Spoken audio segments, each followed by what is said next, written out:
नमस्ते, अहम तरुण शास्त्री वदामि। दोस्तों, एक विचार मैं आपसे लंबे समय से साझा करना चाह रहा था। जब से विश्व में यह महामारी फैली है, तब से ज्योतिष शास्त्र और ज्योतिषियों के प्रति एक प्रश्न चिन्ह लग गया है, या यूं कहें संदेहात्मक दृष्टिकोण पैदा हो गया है। कुछ लोगों का कहना है, क्या ज्योतिष शास्त्र पहले नहीं बता सकता था कि महामारी आने वाली है? ज्योतिष शास्त्र को पहले ही जानकारी दे देनी चाहिए थी। कुछ लोगों का कहना है कि विवाह के मुहूर्त तो ज्योतिषियों ने खुद ही निकाले थे, तो वो विवाह क्यों नहीं हो रहे हैं? आज इसी विषय पर विचार विमर्श करेंगे मित्रों। देखिए, मुझे जो ज्ञान मेरे गुरुजनों और पूर्वजनों से मिला है, उसी के आधार पर आज हम चर्चा करेंगे। सबसे पहली बात मित्रों, नव वर्ष, नव संवत। जब हमारा नव संवत होता है तो हर पंचांग एक भविष्यफल निकालता है। आप देखेंगे कि जो पिछला पंचांग है उसमें स्पष्ट शब्दों में लिखा हुआ है कि इस संवत के अंत में विषाणु जनक महामारी होगी।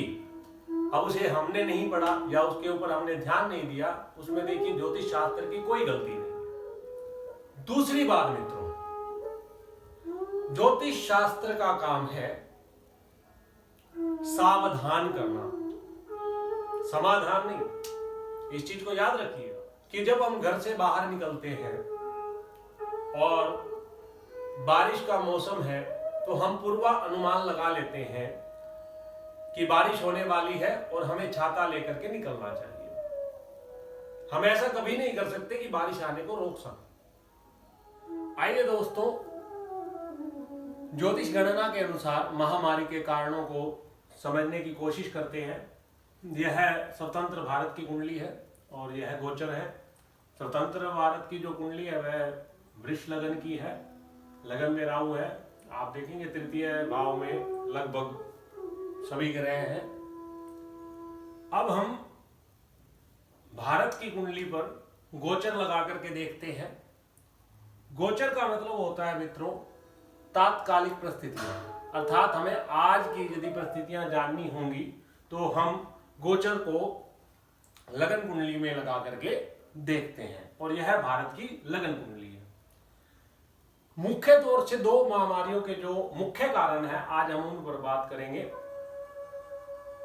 सबसे पहले हम बात करेंगे सूर्य ग्रहण। पिछले वर्ष 26 दिसंबर 2019 को जो ग्रहण लगा था वह धनु राशि में सूर्य ग्रहण लगा था, और आजाद भारत की कुंडली में अष्टम भाव में ग्रहण लगा था।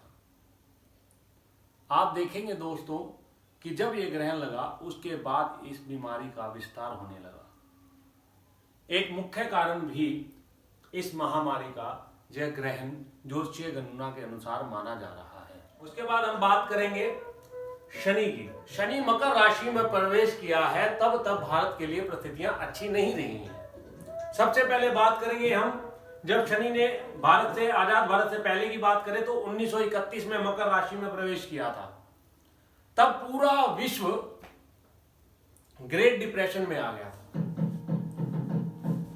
और वह डिप्रेशन कम से कम 1931 से लेकर के 1939 तक चला था। इसके बाद हम बात करेंगे 1962 की। 1962 में क्या हुआ था मित्रों? चीन और भारत का युद्ध हुआ था, और ध्यान देने की बात है कि वह युद्ध पूरे 1 साल चला था और भारत को काफी क्षति हुई थी।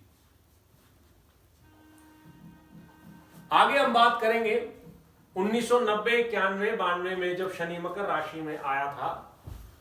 मैं जो आपको एक बात क्लियर कर दूं, 90 91, क्योंकि एक राशि में शनि जो है वो 2.5 साल रहता है, वक्री होकर के दोबारा भी आ जाता है।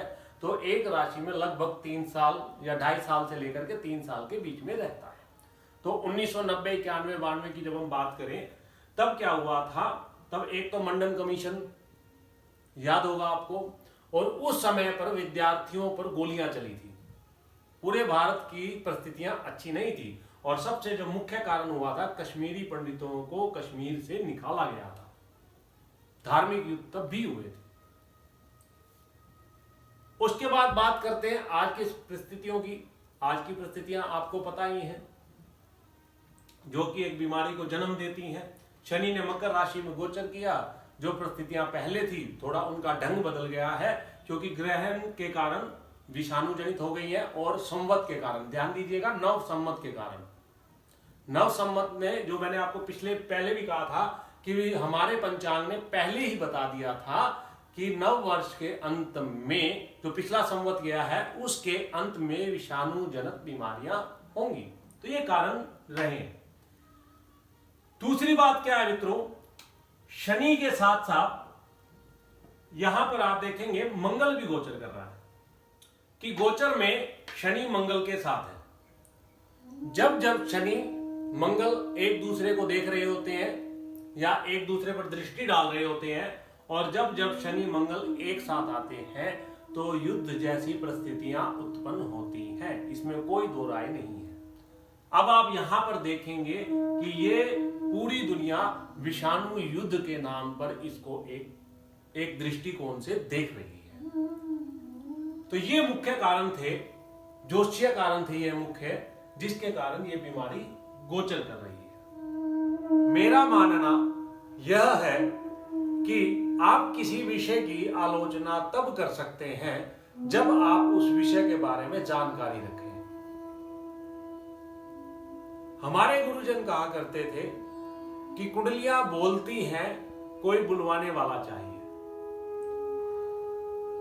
ज्योतिष विद्या को जानने के लिए आप हमारा YouTube चैनल देखें, उसको सब्सक्राइब करें और ज्योतिष के विषय को लेकर के आपके मन में जो भी प्रश्न है उसको कमेंट बॉक्स में जरूर लिखें।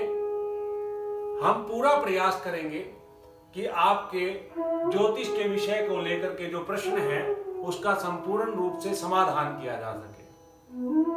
धन्यवाद दोस्तों। हम आने वाले वीडियो में ज्योतिषीय शास्त्र के अनुसार इस महामारी के विषय में समाधान पर चर्चा करेंगे।